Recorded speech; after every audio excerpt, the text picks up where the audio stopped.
The fluorescent lights above buzzed like angry wasps, their harsh glare bouncing off the greasy linoleum floor of Marino's diner. My feet screamed with every step, the cheap canvas shoes doing nothing to cushion the relentless pounding against concrete disguised as flooring. 8 hours. No, 9 now. My shift should have ended an hour ago. But Denise called in sick, again. And Marco, our perpetually stressed manager, had looked at me with those pleading eyes that said he knew I couldn't afford to say no. I couldn't. The tips tonight had been mediocre at best. Crumpled singles and loose change that barely made a sound when I shoved them into my apron pocket. My daughter's medication cost $237. I had $63. The math was simple, brutal, and it sat in my chest like a stone. "Sweetheart, can we get some more coffee over here?" The man in booth 7 waved his empty mug, his voice carrying that edge of impatience that came from people who'd never had to wait for anything in their lives. "Right away, sir." My voice came out steadier than I felt, the customer service smile stretching across my face like a mask I'd worn so long it had left permanent creases. I grabbed the pot from the burner, its heat seeping through the thin handle, and made my way across the diner. The smell of burnt coffee and recycled grease had long since stopped bothering me. It clung to my uniform, my hair, probably my skin. I'd stopped noticing, the way you stop noticing a constant ache until someone presses directly on the bruise. Outside, rain began to fall, each drop catching the neon sign in the window. Marino's, red letters with the I flickering like a dying heartbeat. The weather matched my mood. Seattle in November was essentially one long, gray exhale of despair. My right ankle chose that moment to remind me of its existence, sending a sharp spike of pain up my leg. I'd twisted it last week carrying Emma up 3 flights of stairs to our apartment when the elevator broke. Again, it hadn't healed properly, because I hadn't rested it, couldn't afford to rest it. The bills didn't care about my pain threshold. "You look dead on your feet, Ava." Marco appeared beside me, his perpetual frown deepening as he took in what must have been my pale, exhausted face. "You okay?" "I'm fine," I lied. Because what else could I say? That my body felt like it was held together with duct tape and sheer willpower? That every step made me want to cry? That I was one more crisis away from completely falling apart? He didn't look convinced, but he nodded anyway. Table 12 just sat down, VIP section.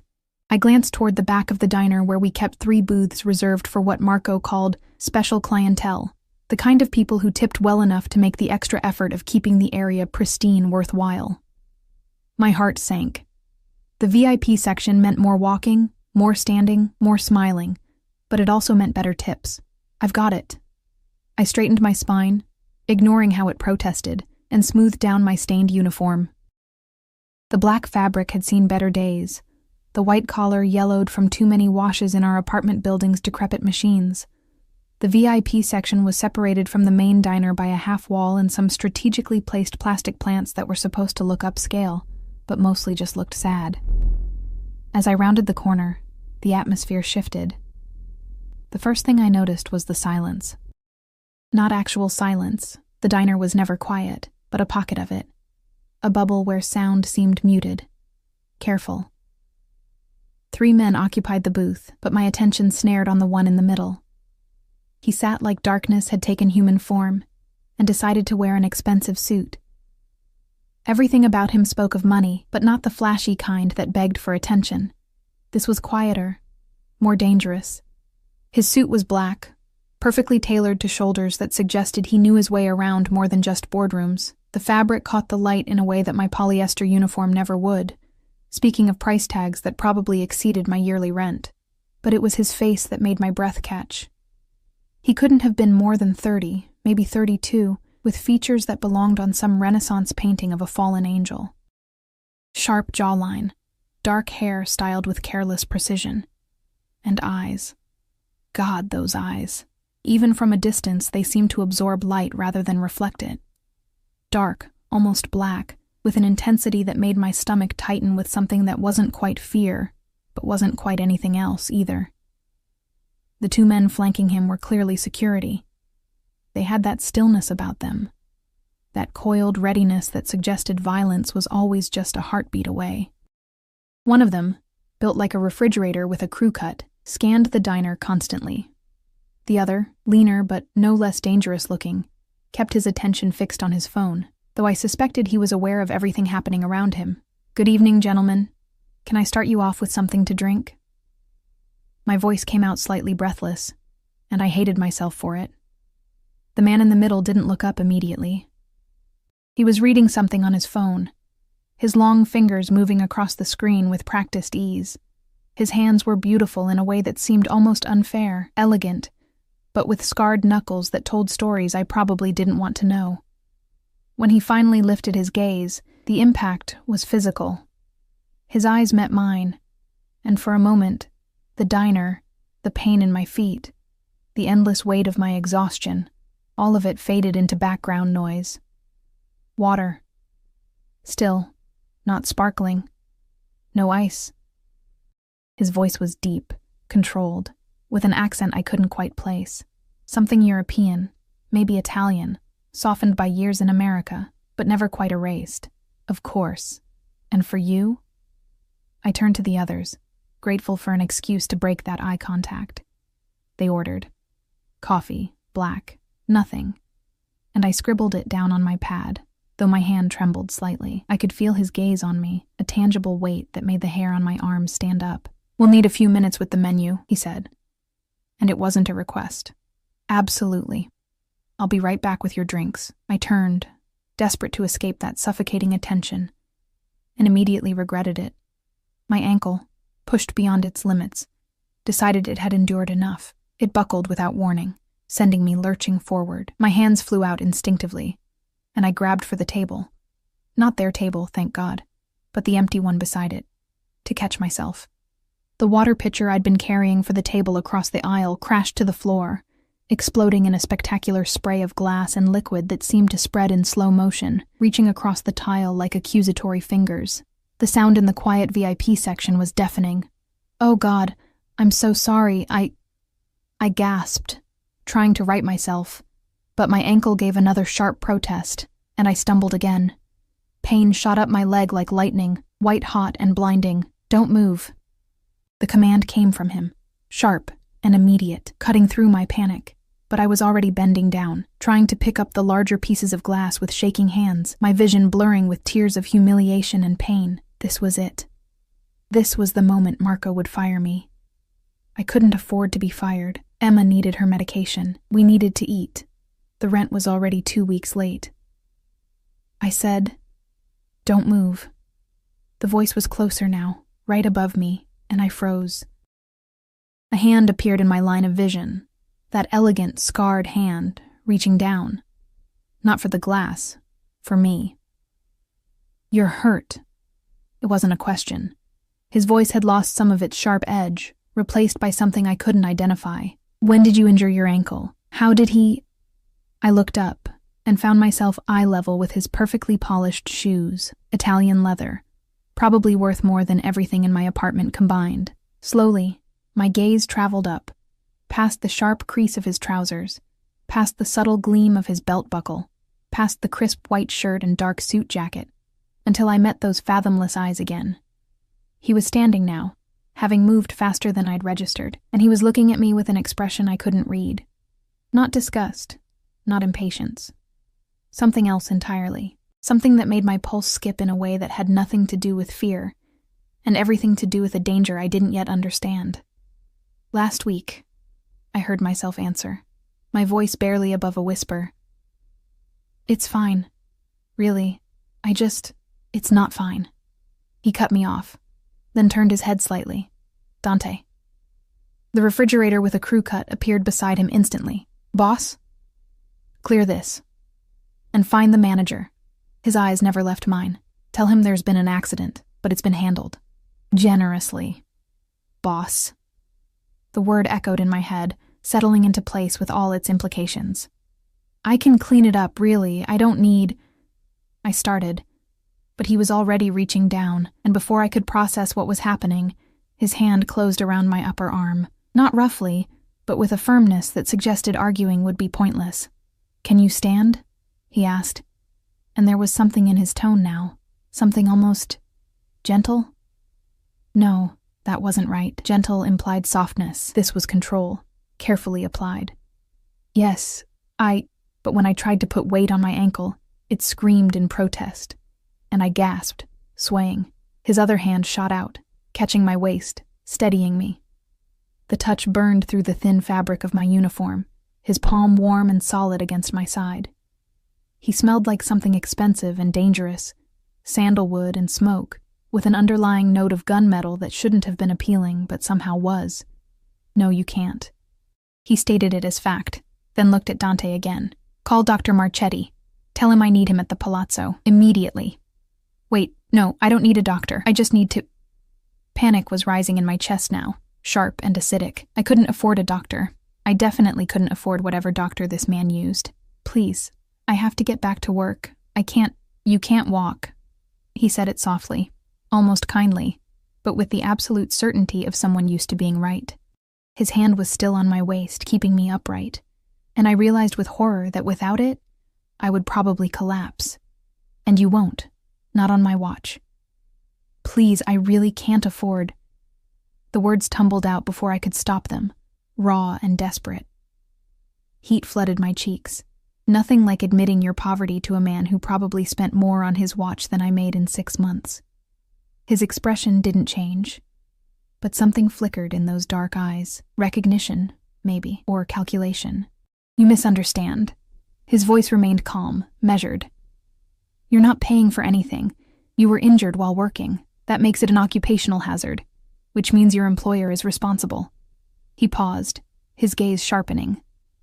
Unless you'd prefer to file a workers' compensation claim, I'm certain the paperwork would be extensive. My mouth opened, then closed.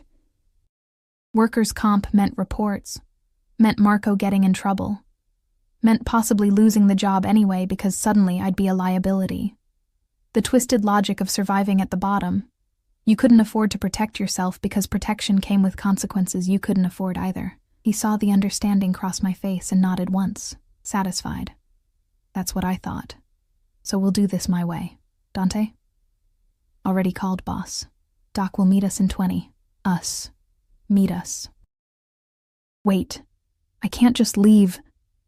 I looked around desperately for Marco, for any escape from whatever was happening. The other customers were staring now, their curious gazes adding another layer to my humiliation.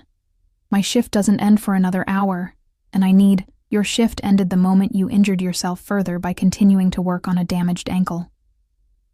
He wasn't asking, wasn't negotiating, simply stating reality as he saw it, or rather, as he was making it.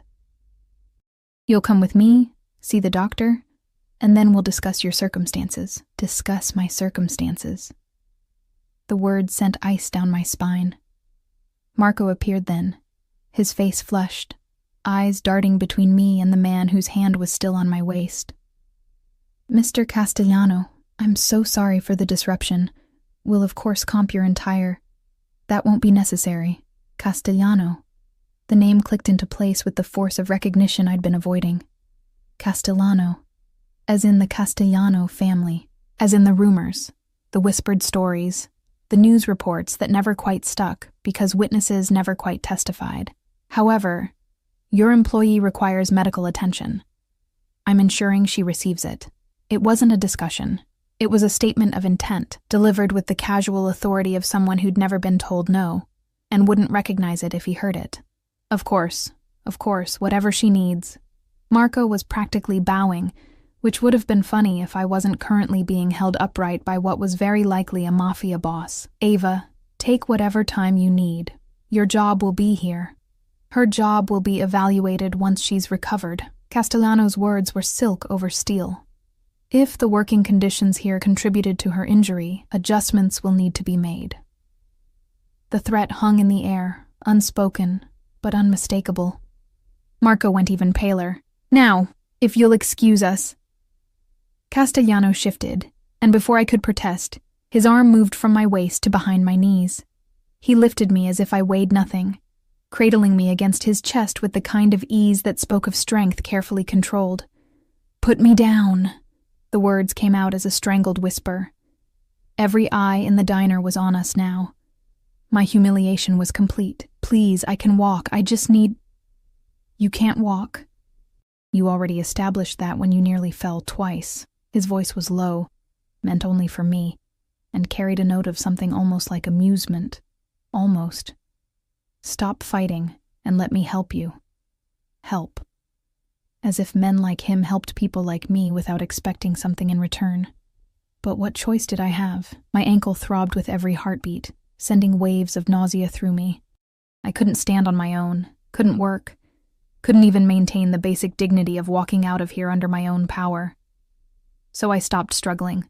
His chest was solid beneath my cheek, his heart beating steady and slow against my ear.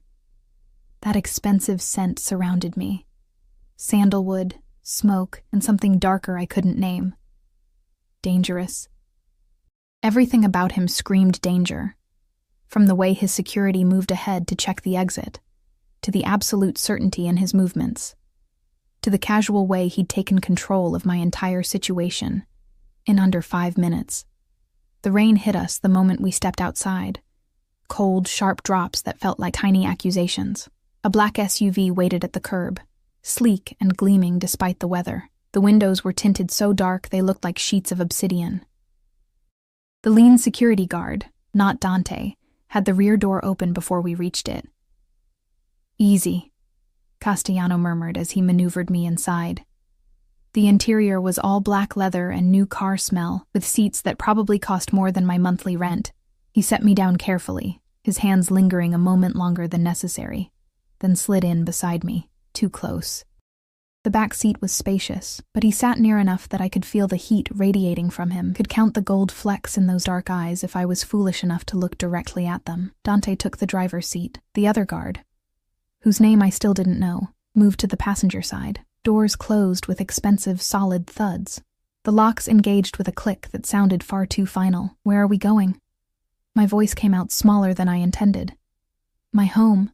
The palazzo." He was looking at his phone again, scrolling through messages with that same focused intensity he'd had in the diner. "The doctor will meet us there." "Your home." I repeated it, trying to make it sound less insane, trying to make the reality of sitting in a vehicle with a man who probably had people killed before breakfast sound remotely normal. "I can't go to your home. I have a daughter. She's with my neighbor, but I need to—" His head snapped up. "A daughter." It wasn't a question, but I nodded anyway, my hand instinctively moving to my apron pocket where I kept the small photo of Emma, 3 years old, gap-toothed smile, eyes that held none of the weariness mine carried. "How old?" 3. Why was I answering? Why was I telling this stranger anything? Something shifted in his expression, subtle but unmistakable. His jaw tightened. "And her father?" "Gone." The word tasted bitter. He left before she was born, a lie but easier than the truth. Easier than explaining that Jake hadn't just left. He'd stolen from me, taken the money my mother left me when she died, cleaned out our joint account, and disappeared into whatever hole people like him crawled into when their crimes caught up with them. Castellano studied me for a long moment, and I had the uncomfortable feeling he could see right through my lie, could see everything. Every desperate choice, every skipped meal, every night I'd cried in the bathroom so Emma wouldn't hear. "What's your daughter's name?" "Emma." It came out as a whisper. He nodded once, then turned to Dante. "Send someone to—" He looked at me expectantly. "What?" "No, I can't tell you where I live. I can't. Your daughter needs to know you're all right." His voice was patient, but firm. "And you need to not be worried about her while the doctor examines you. So you'll tell Dante your address, and he'll send someone to inform your neighbor that you've been delayed but are safe. Unless you'd prefer your 3-year-old to spend the evening wondering where her mother is." The manipulation was so smooth I almost didn't catch it. Almost. But he was right, damn him. Mrs. Chen would be worried. Emma would be worried. And I had no phone. It had died hours ago, and the charger was broken. No way to contact them. I gave Dante the address, hating myself with every word. "Make sure Chen, that's the neighbor, knows she'll be compensated for her time." Castellano added, still looking at his phone, generously, "I can't pay you back for any of this." The words burst out, sharp with frustration. "Whatever you're spending, whatever this is, I can't—" "I haven't asked you to." He glanced up, and there was something predatory in his gaze now. Something that made my breath catch. Consider it an investment. In what? His lips curved slightly, not quite a smile. Something more dangerous. That remains to be seen.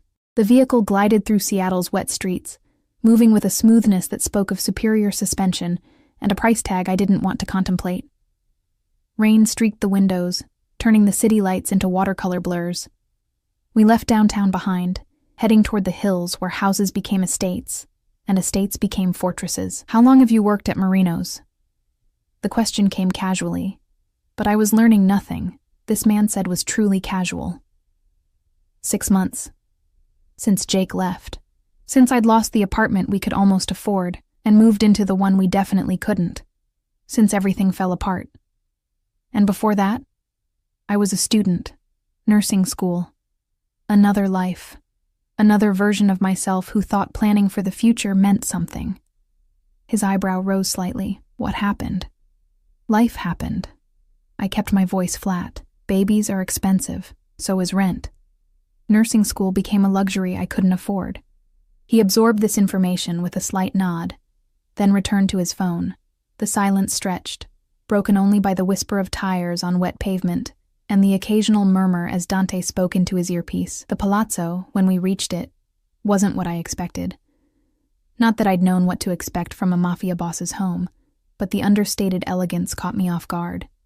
It sat behind high walls and iron gates that opened smoothly at our approach. The building itself was modern, all clean lines and dark glass, but with classical touches, pillars, archways, that suggested old money trying to reconcile with new power. Dante pulled into an underground garage that held more vehicles than some dealerships, each one sleek, dark, expensive. The SUV's engine died, and suddenly the silence felt oppressive. "Can you walk if I support you?" Castellano asked. "I can try." "That's not what I asked." I met his gaze, frustrated. "No, probably not." He nodded, seemingly satisfied by the honest answer, and exited the vehicle. My door opened a moment later, and once again I found myself being lifted as if I were made of air. This time, I didn't protest. My ankle was throbbing with a vengeance now, each pulse sending nausea rolling through my stomach. The elevator was mirrored, forcing me to confront my reflection. I looked exactly as terrible as I felt. Hair escaping its ponytail, uniform stained and wrinkled, face pale except for 2 spots of feverish color on my cheeks. Next to Castellano's dark, composed elegance, I looked like something the cat dragged in and then thought better of. "Stop." His voice cut through my self-assessment. "Stop what?" "Looking at yourself like that, like you're less than." The observation was so unexpected, so strangely intimate, that I didn't have a response. The elevator doors opened before I needed one. His apartment, no, penthouse, occupied the entire top floor. The doors opened directly into a space that was all dark wood, leather, and the kind of minimalist design that only looked simple because everything cost a fortune. Floor-to-ceiling windows offered a view of Seattle's skyline glittering through the rain, the city I'd lived in my entire life, looking suddenly foreign and beautiful from this height. He carried me through the open living area and down a hallway, finally setting me down on a leather sofa in what appeared to be a private study. Built-in bookshelves lined with actual books, a massive desk with multiple monitors, and a bar cart that held bottles worth more than my security deposit. "The doctor will be here shortly." He stepped back, and I immediately felt the absence of his warmth, which was ridiculous. "You'll stay until he's examined you and provided treatment. No arguments." "And then?" I hated how small my voice sounded. He studied me for a long moment, and I had the sense of being catalogued, evaluated, assessed for value in some equation I couldn't begin to understand. "And then," he said softly, dangerously, "we negotiate."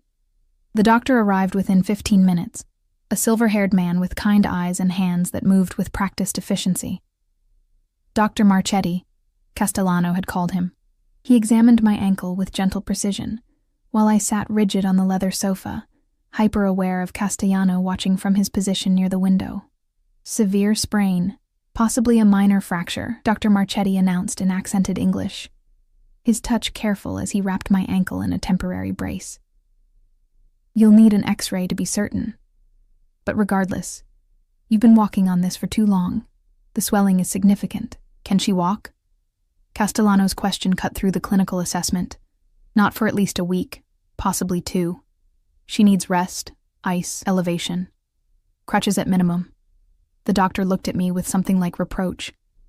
You should have seen someone immediately when this happened. Should have. The words of people who'd never had to choose between a doctor's visit and groceries. I'll arrange for the x-ray tomorrow. Castellano's tone made it clear this wasn't negotiable. What else does she need? They discussed me as if I wasn't there. Medications, treatment protocols, follow-up appointments. I watched the rain streak the windows and tried to calculate how much worse this situation could get. I was in a Mafia boss's penthouse, unable to walk, completely dependent on his generosity that would come with a price. Everything did. Rest is the most critical factor, Dr. Marchetti was saying as he packed his supplies. Keep weight off it entirely for the next 48 hours, then minimal weight bearing with support. Ice every few hours. And, he looked at me directly now, actually rest. That means not working. Not working meant no money. No money meant no medication for Emma. No rent, no food. The panic must have shown on my face because Castellano's expression shifted. Something almost like understanding flickering across those severe features. That's been handled, he said simply. Dr. Marchetti left with a respectful nod that spoke of long acquaintance, and then it was just the 2 of us in the quiet study. Rain drummed against the windows. Seattle sprawled below, oblivious to whatever negotiation was about to unfold in this expensive room.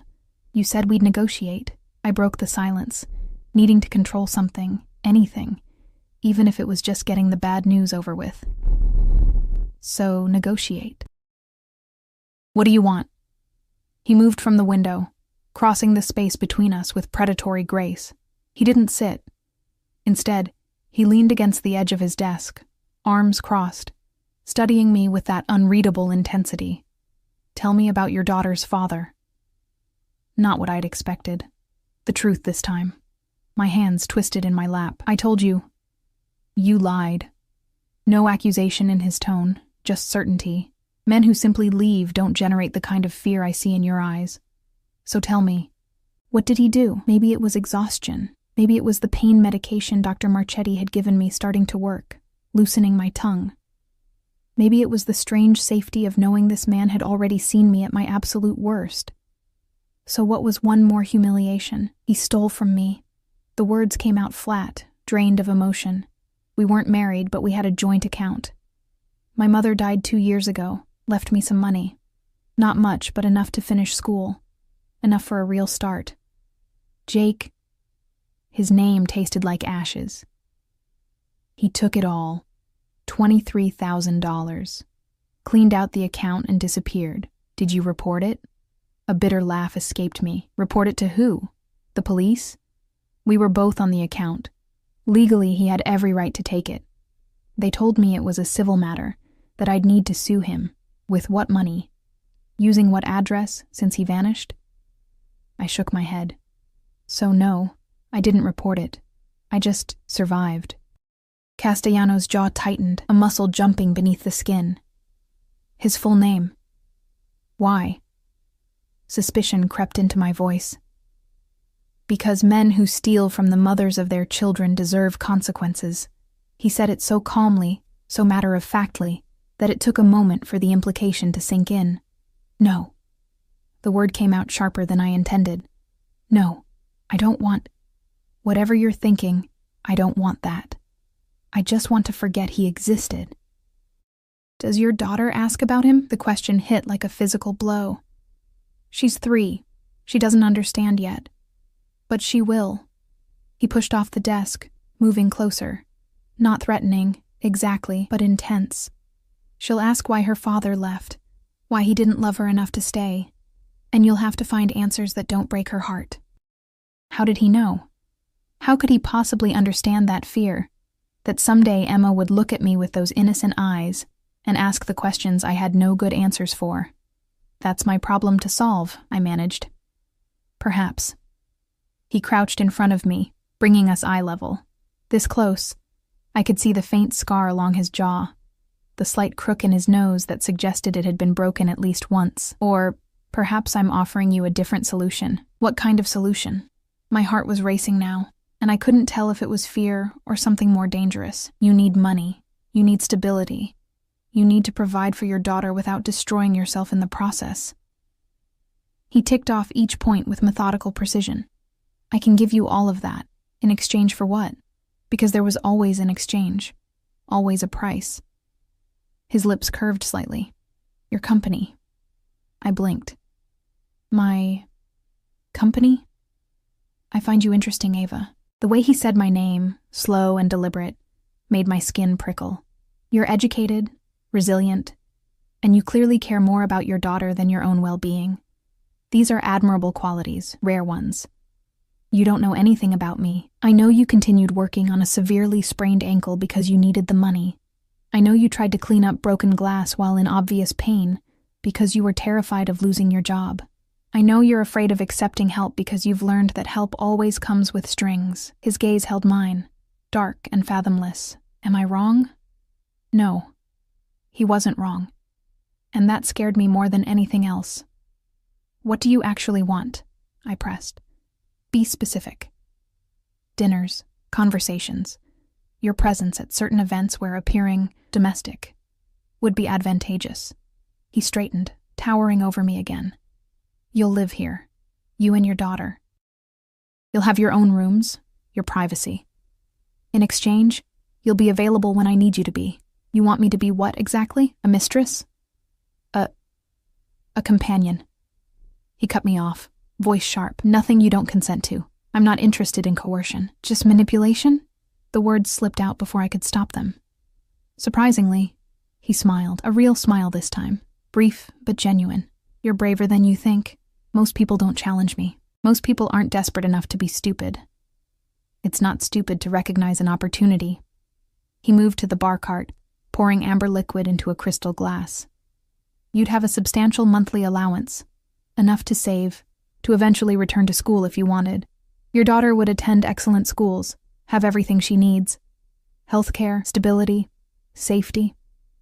Safety. The word hung between us, loaded with implication. Safe from what? I asked quietly. He took a slow sip of his drink before answering.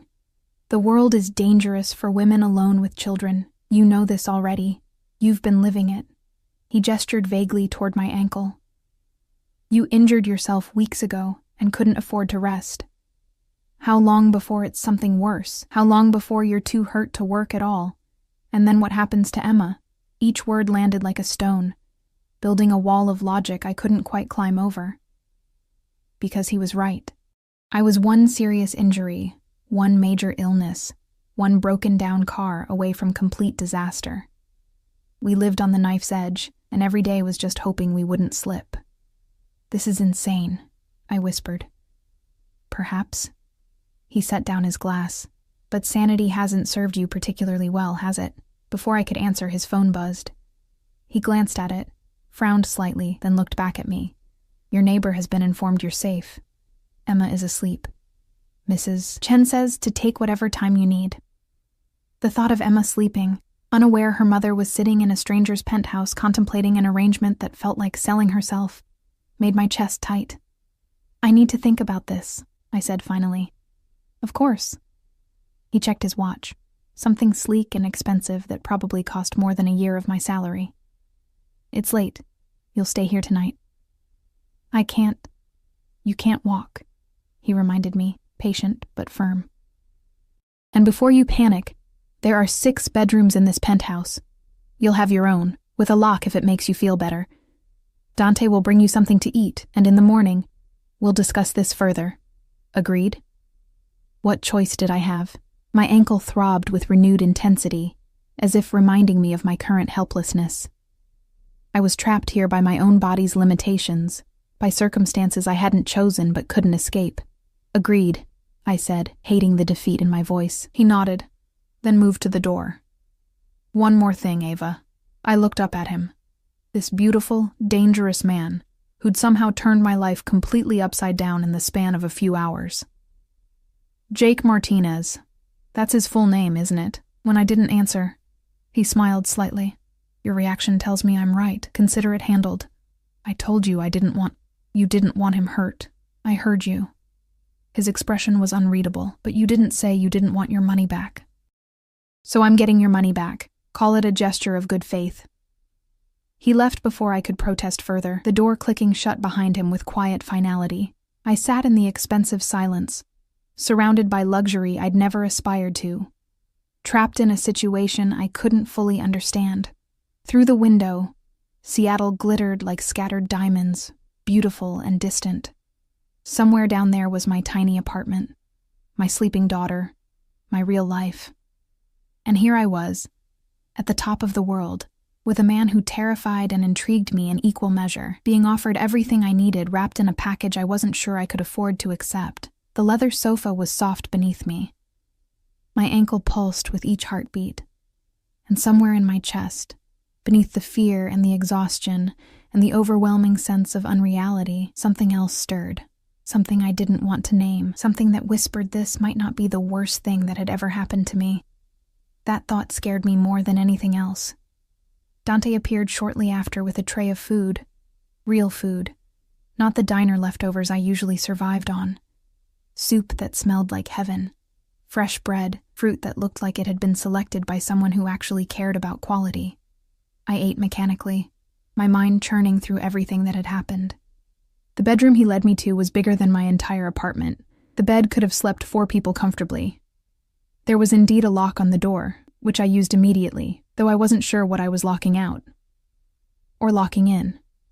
I lay on sheets that probably cost more than my monthly rent, staring at the ceiling, and tried to make sense of the impossible choice ahead of me. Take Castellano's offer and secure Emma's future.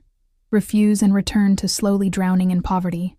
When I finally slept, I dreamed of dark eyes and dangerous smiles, of cages made of gold and of drowning in water that tasted like expensive whiskey and smelled like sandalwood smoke. Morning arrived with pale light filtering through curtains I didn't remember closing. For a disoriented moment, I forgot where I was, the mattress too soft, the sheets too smooth, the silence too complete. Then reality crashed back with the weight of an avalanche. I was in Castellano's penthouse. My ankle announced its presence with a dull, persistent throb. Better than last night, but still tender enough to remind me I wasn't going anywhere without help. The brace Dr. Marchetti had applied was still secure, professional and confining. A soft knock on the door made me tense. Yes? Miss Ava? A woman's voice, accented and gentle. I'm Maria. Mr. Castellano asked me to check if you needed anything. I pulled myself up, wincing as my ankle protested even that small movement. I'm fine, thank you. May I come in? I've brought breakfast and some clothes that might fit you better than... She trailed off diplomatically, but I knew what she meant. Better than my stained, wrinkled uniform that smelled like grease and desperation. Just a moment. I hobbled to the door, unlocked it, and found a short, round woman with kind eyes and graying hair pulled into a neat bun. She carried a tray in one hand, and draped over her other arm were clothes. Soft fabrics in neutral colors that looked comfortable and expensive. Mr. Castellano thought you might want a shower and change, Maria said, setting the tray on the bedside table. The bathroom has everything you need. I can help you if... I can manage. The words came out sharper than intended. I softened my tone. Thank you, though. Really. She smiled, understanding in her expression. Of course. I'll leave you to it. If you need anything, just press the button on the phone. 9 will reach me directly. After she left, I examined the breakfast tray. Fresh fruit, yogurt, granola, coffee that smelled like it cost more per pound than I made per hour. My stomach growled, reminding me I'd barely eaten yesterday. I forced myself to take small, measured bites, trying not to think about how Emma would love the strawberries, how this single breakfast probably cost more than our weekly grocery budget. The shower was an exercise in careful maneuvering. I kept my braced ankle out of the water as best I could, leaning against the marble wall for support. The bathroom was bigger than Emma's bedroom, all gleaming fixtures and heated floors. The shower had more settings than my car, when I'd had a car. The clothes Maria brought fit surprisingly well. Soft black leggings, a cream-colored sweater that felt like a cloud, even underwear still in packaging. The attention to detail should have been comforting. Instead, it felt invasive, like Castellano had cataloged my size just by looking at me, filed the information away for future use. I was struggling with my sock, trying to pull it over the brace one-handed while balanced on one foot, when another knock sounded. "Come in," I called, expecting Maria. Castellano entered instead, and the air in the room immediately felt thinner. He'd changed from last night's formal suit to dark jeans and a black Henley that clung to shoulders that had no business being that broad. His hair was slightly damp, suggesting a recent shower, and he looked younger somehow, still dangerous, but more human. "You should have called for help." He crossed the room before I could respond, kneeling in front of me and taking the sock from my hands. His movements were efficient, careful not to jostle my ankle as he worked the fabric over the brace. "I can dress myself," I protested weakly. "I'm sure you can, but you don't have to." He finished with the sock and looked up at me, his face level with my knee, close enough that I could see the exact shade of his eyes. Not black, but a deep, rich brown that caught the morning light. "That's the point of my offer, Ava. You don't have to do everything alone anymore." The words settled over me like a weight, or maybe like wings. I couldn't tell which. He stood, offering his hand. "Come. We need to talk, and you need to eat more than the few bites you managed. How did you—" "Maria reports to me," he said it without apology, "as does everyone in this building. I like to know what's happening under my roof." Control. Everything with him came back to control. He supported me as we made our way to the main living area. In daylight, the space was even more impressive and more intimidating. Everything was precisely placed, exactly chosen, a reflection of a mind that orchestrated rather than simply lived. He settled me on the sofa, the same one from last night, and Maria appeared almost instantly with more food. Eggs cooked perfectly, toast with butter that melted on contact. More of that incredible coffee. Castellano sat across from me, a glass of water in his hand, watching as I ate. "You don't eat breakfast?" I asked, uncomfortable under his scrutiny. "I ate hours ago. I'm an early riser." He set down his glass. "Your neighbor was contacted again this morning. Emma is fine, ate a full breakfast, and is currently watching cartoons. Mrs. Chen asks if you'll be picking her up today." My heart clenched. A full day. I'd been away from Emma for a full day, the longest we'd been apart since she was born. "I need to see her." "Of course. Dante will take you whenever you're ready." He paused. "Unless you'd prefer to bring her here." The offer hung between us, loaded with implication. Bringing Emma here would mean something. Would mean I was considering his proposal seriously, not just being polite until I could escape. "I need to talk to you first," I said carefully. "About your offer." "I'm listening." I set down my fork, my appetite suddenly gone despite the delicious food. "You said I'd live here, with Emma. That we'd have our own space, our privacy. But you also said you'd need me available." "Available for what, exactly? What would my actual responsibilities be?" He leaned back, steepling his fingers, a gesture that somehow made him look both thoughtful and predatory. "I attend various events, dinners, charity galas, business functions. Many require a companion. You would accompany me to these events." "As what? Your girlfriend? As whatever we tell people you are." He interrupted smoothly. "The specifics don't matter. What matters is that you present well, that you're comfortable in social situations, and that you understand discretion. Discretion about your business, not a question. Discretion about everything. What you see, what you hear, who you meet." His gaze intensified. "I'm offering you a life of considerable comfort, Ava. But comfort requires trust, and trust requires silence." There it was. The real price. Not just my company, but my complicity. Being present for things I'd probably rather not see. Knowing things I'd be safer not knowing. And if I see something I can't stay silent about, I had to ask, even though I suspected I wouldn't like the answer. "You won't." He said it with absolute certainty. "Because I wouldn't put you in that position. I'm not interested in making you an accomplice to anything. I simply need someone who understands that my business is private and who can be trusted not to repeat what's discussed in private settings." That's a lot of trust to place in someone you just met, is it? He tilted his head slightly. You've already kept one secret today. You didn't tell Maria where you really were last night when she asked. You said you'd been at a friend's place. A small lie, perhaps, but it tells me you understand the value of discretion instinctively. I had said that, I realized. Without even thinking about it, I'd protected his privacy, and my own, because admitting I'd spent the night in his penthouse would have led to questions I couldn't answer. How long would this arrangement last? I asked. As long as it's beneficial to both of us. He spread his hands. If you're unhappy, if you want to leave, you're free to do so. Though I would expect reasonable notice, and I'd want to ensure you and Emma were properly set up before you left. You'd just let me go? No strings? No consequences? Something flickered across his face, too quick to read. I'm not interested in holding hostages, Ava. Willing participation is far more valuable than forced compliance. I wanted to believe him. God, I wanted to believe him. Because the alternative he was offering was so much better than what I had. A safe home, financial security, the ability to breathe without constantly calculating whether I could afford the next crisis. What about Emma? The most important question. What would her life look like here? For the first time since I'd met him, Castellano's expression softened.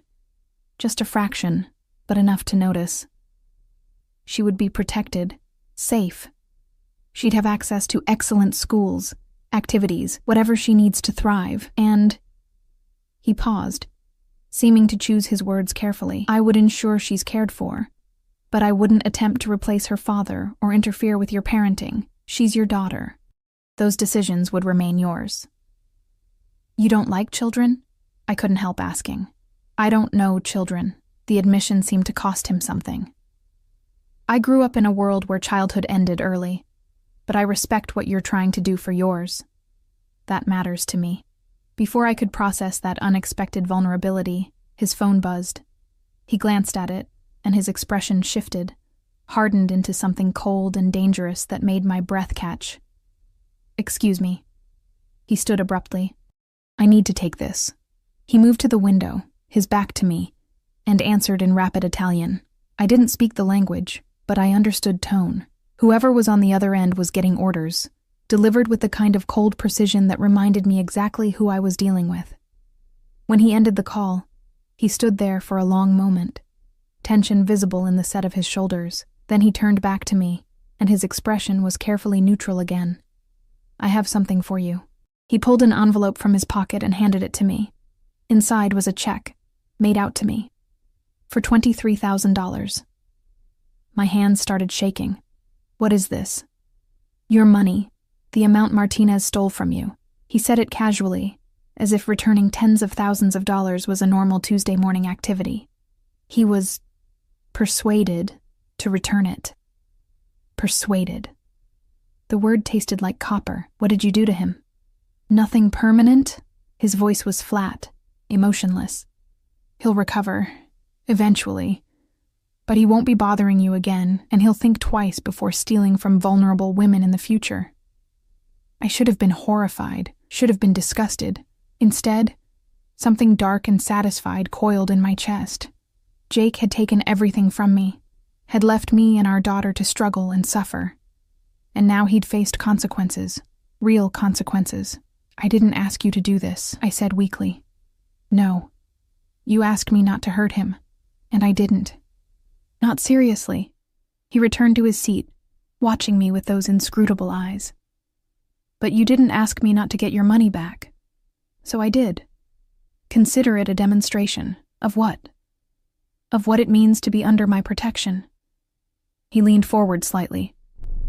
People who harm you will face consequences. People who threaten you will be dealt with. You and Emma would never have to be afraid again, Ava. Not of eviction. Not of hunger. Not of men like Martinez. That's what I'm offering. True security. The check felt heavy in my hands. This money, it could change everything. Could get us caught up on rent, buy Emma's medication for months, maybe even start a small savings account. Everything I'd been desperately scrabbling toward for 6 months, handed to me in a single piece of paper. This is mine? I asked. No strings? It was always yours. I'm simply returning what was stolen." He paused.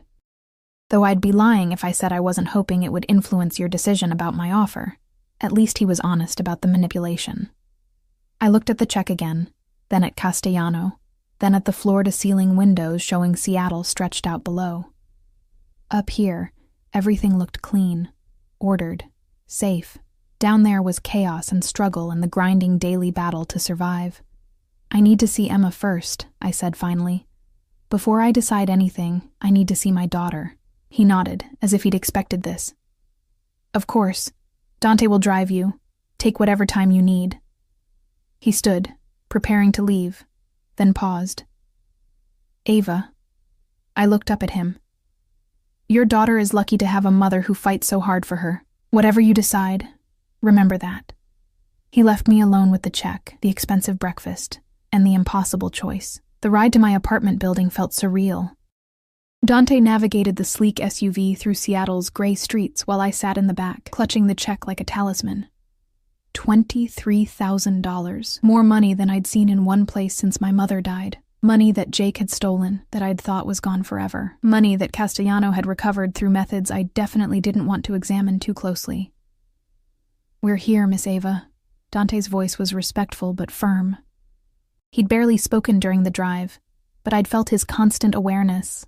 The way he checked mirrors, scanned intersections, protection detail, I realized. Even something as simple as driving me home was a tactical operation for him.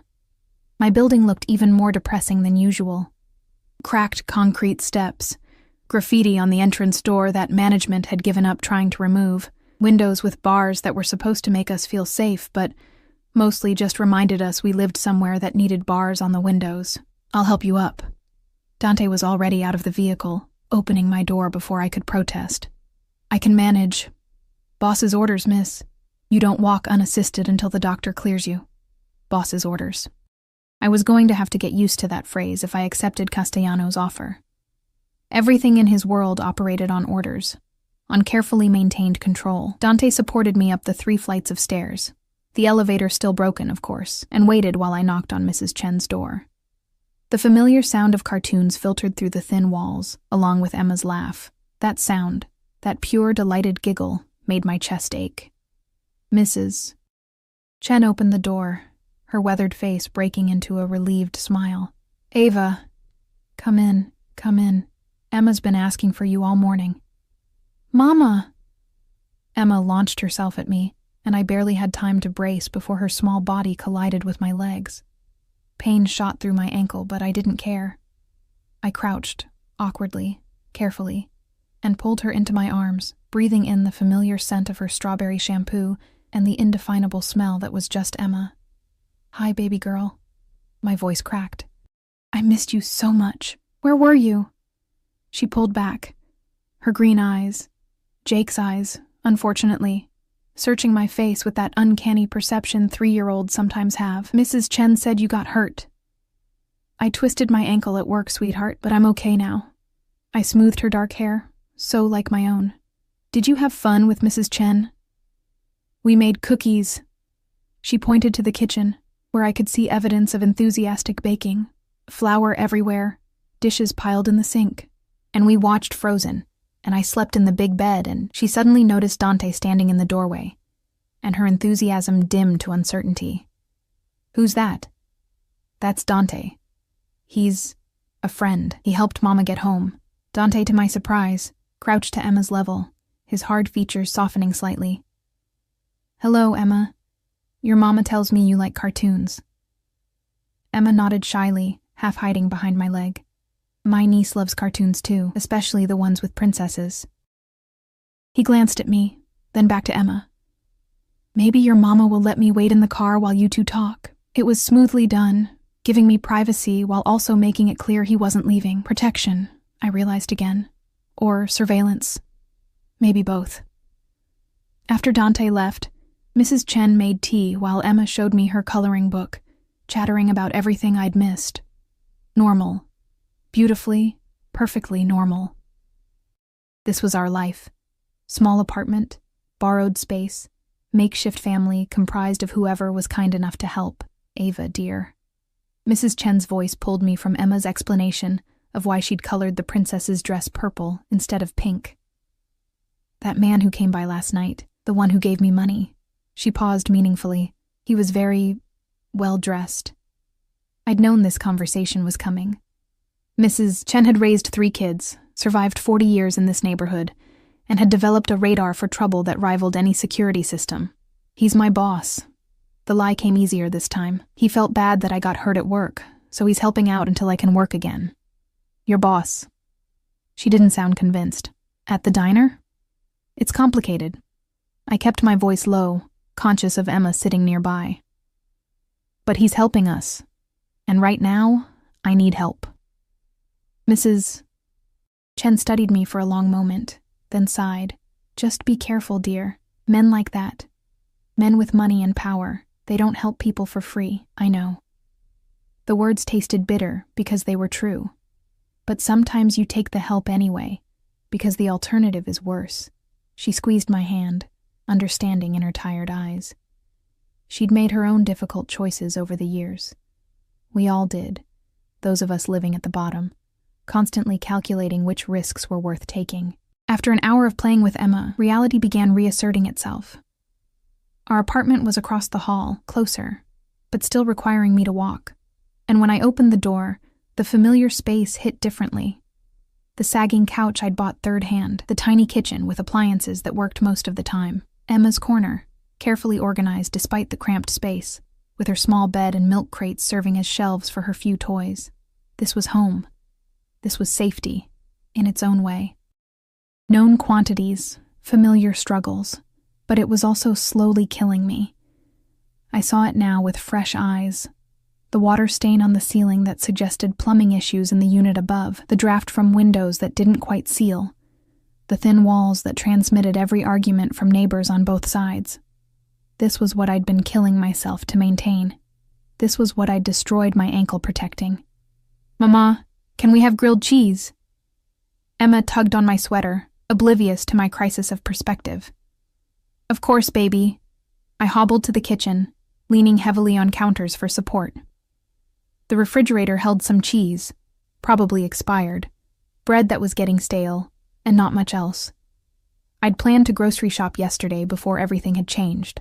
My phone, which I'd retrieved from the apartment and finally charged, buzzed, an unknown number. How is your ankle? The text was brief, formal. But I knew who it was from. Fine. With Emma now. The response came immediately. Good. Take your time.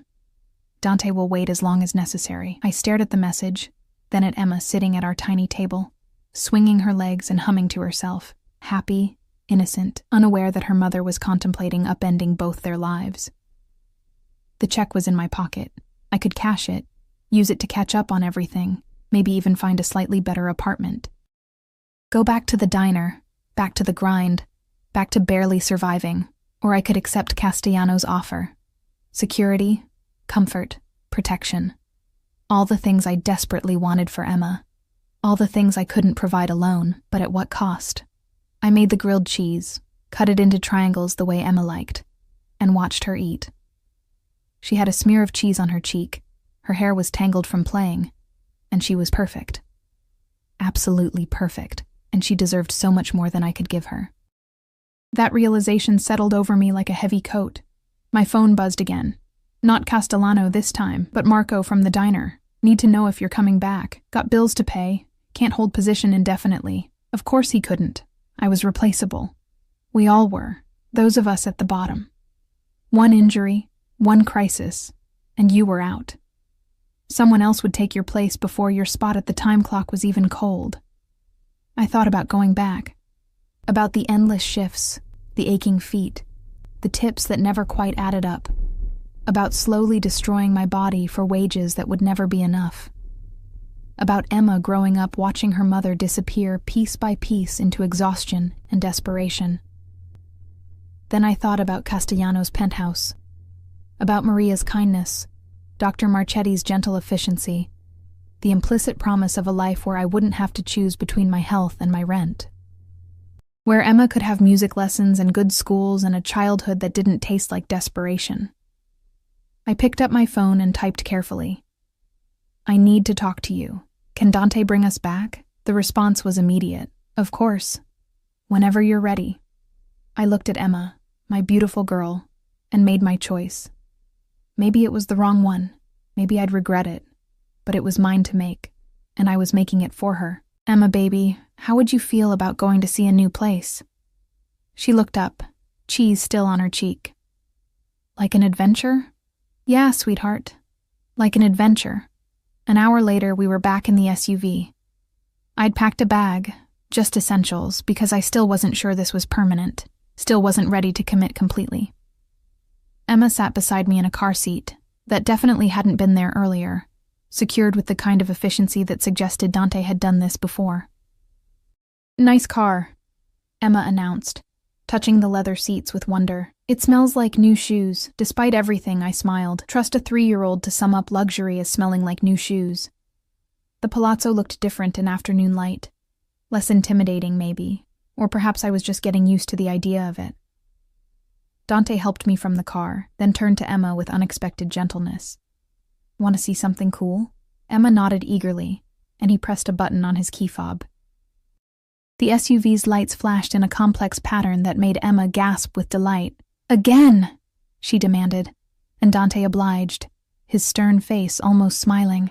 The elevator ride up was quiet except for Emma's chatter about the buttons, the mirrors, how high we were going. She wasn't scared, wasn't nervous, just excited, seeing this all as the adventure I'd promised. If only I shared her confidence. Castellano was waiting when the doors opened. He'd changed again, back to a suit, dark and perfectly fitted, but his attention went immediately to Emma, and something in his expression shifted, softened, just slightly. You must be Emma. He crouched down, same as Dante had, bringing himself to her level. I'm Luca. Are you Mama's friend? Emma asked with the blunt honesty of children. I am.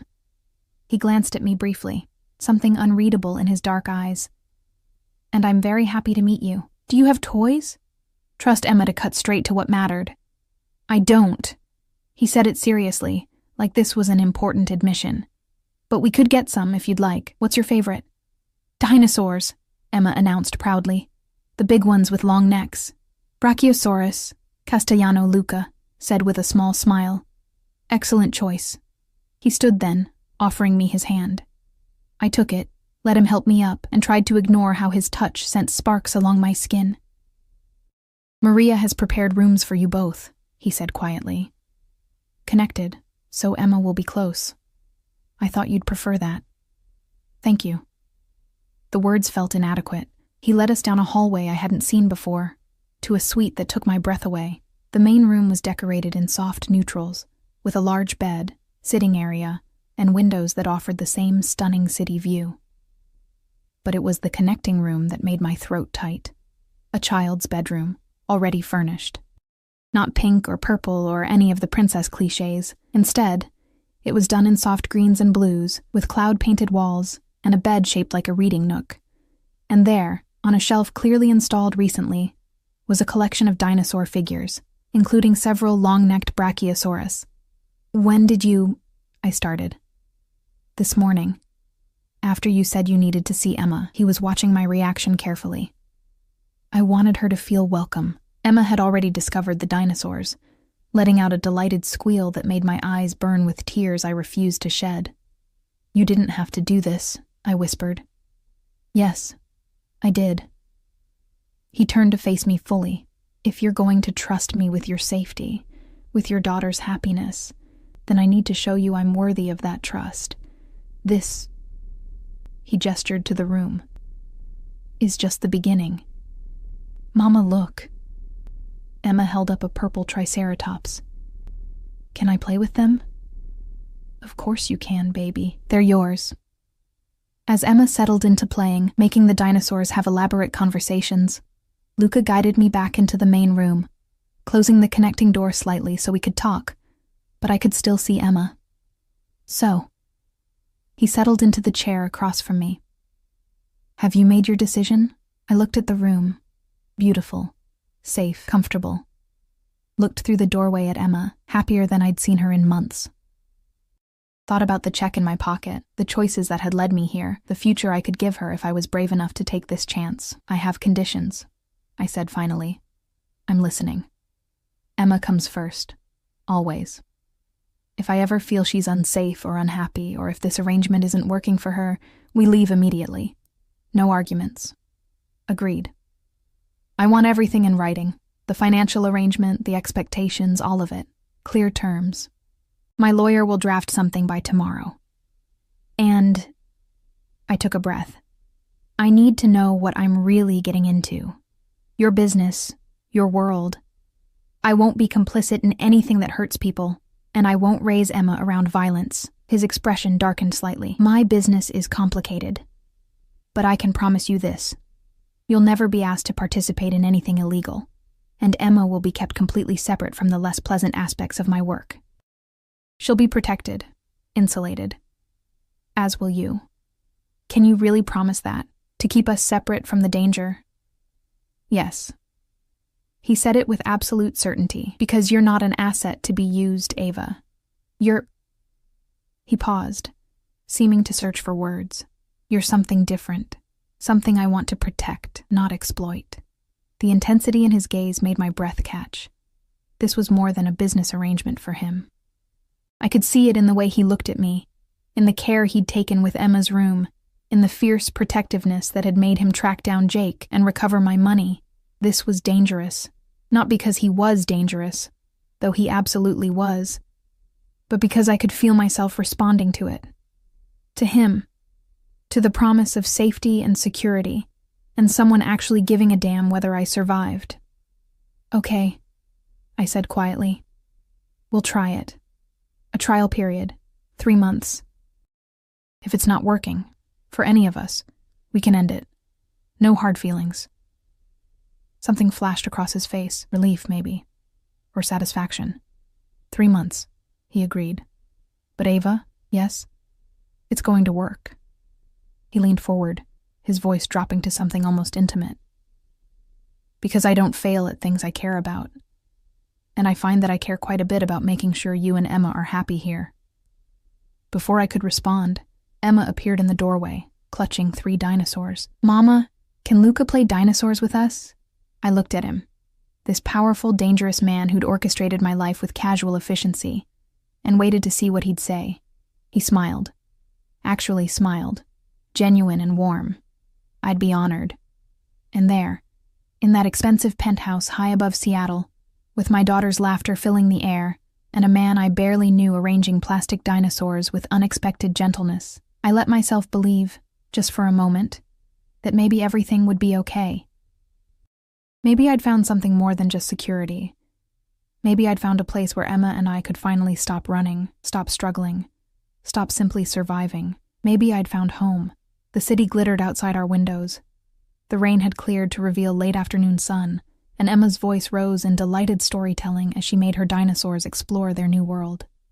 Luca listened with focused attention, asking questions, building on her imaginative narrative with a patience I never would have expected. And I sat there, ankle throbbing but healing, check in my pocket representing a recovered past, future stretching ahead, uncertain but promising, and let myself hope. For the first time in longer than I could remember, I let myself hope. Whatever this arrangement became, whatever complicated tangle of protection and need and growing attraction it involved, it was ours now. Mine and Emma's, and somehow Luca's too. The choice was made, the adventure was beginning, and maybe, just maybe, we'd all find what we were looking for.